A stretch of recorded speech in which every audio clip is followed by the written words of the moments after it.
നമസ്കാരം, ഞാൻ SP കണ്ണൂർ. എൻ്റെ ആദ്യത്തെ നോവലാണ് ഇത്. രതിലീലകൾ മുറിവേൽപ്പിച്ച കുരുന്ന് ജീവിതങ്ങൾ.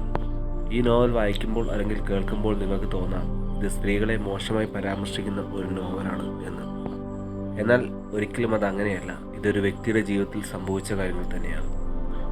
പിന്നെ ഇതൊരു ബുക്കാക്കി പബ്ലിഷ് ചെയ്യാനുള്ള പൈസയൊന്നും എൻ്റെ കയ്യിൽ ഇല്ലാത്തതുകൊണ്ടാണ് ഞാൻ ഇങ്ങനെ ഒരു സോഷ്യൽ മീഡിയ പ്ലാറ്റ്ഫോം തിരഞ്ഞെടുത്തത്. ഇഷ്ടപ്പെട്ടെങ്കിൽ ലൈക്ക് ചെയ്യുക, സബ്സ്ക്രൈബ് ചെയ്യുക. രതിലീലകൾ മുറിവേൽപ്പിച്ച കുരുന്ന് ജീവിതങ്ങൾ. ജനഗണമന സ്കൂൾ വിടുന്നതിന് മുമ്പുള്ള ദേശീയ ഗാനം ആലപിച്ചു തുടങ്ങി. ബുക്കുകളെല്ലാം ബാഗിലാക്കി ബാഗിൻ്റെ അറ്റത്ത് കൈപിടിച്ച് നിൽക്കുകയാണ് ജോയിക്കുട്ടി. ബെല്ലടിച്ചാൽ ഉടൻ ഓടി വീട്ടിലെത്തണം, അത് മാത്രമാണ് ലക്ഷ്യം.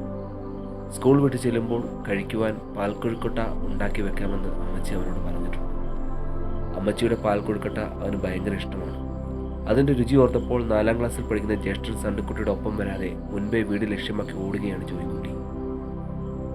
ഓടിക്കിതച്ച് അവൻ വീടിൻ്റെ മുറ്റത്തെത്തി. മുറ്റത്തു നിന്നും ഹാളിലേക്ക് കയറാൻ നോക്കുമ്പോൾ ഹാളിലിരിക്കുന്ന അലമാരയുടെ കണ്ണാടിയിൽ കൂടി അവൻ ആ കാഴ്ച കണ്ടു. ഒരു കൊച്ചുകുട്ടിയെപ്പോലെ അമ്മച്ചിയുടെ മടിയിൽ കിടന്ന് മുലപ്പാൽ നുകരുകയാണ് സന്ദീപ് ചേട്ടൻ. ഒരു നിമിഷം പകച്ചുവെങ്കിലും വാതുക്കൽ നിന്നുകൊണ്ട് ജോയിക്കുട്ടി വിളിച്ചു, അമ്മച്ചി.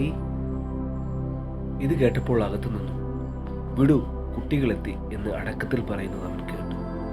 എന്തിനാണ് സന്ദീപ് അങ്കിൾ അമ്മയുടെ മുലപ്പാൽ കുടിക്കുന്നതെന്ന് അവൻ മനസ്സിലായില്ല. എങ്കിലും അവൻ ഒന്നും മനസ്സിലായി, അതൊരു തെറ്റായ കാര്യമാണ്. ചോദിക്കാൻ പറ്റില്ല, അമ്മച്ചിയുടെ കയ്യിൽ നിന്നും നല്ല തല്ല് കിട്ടും.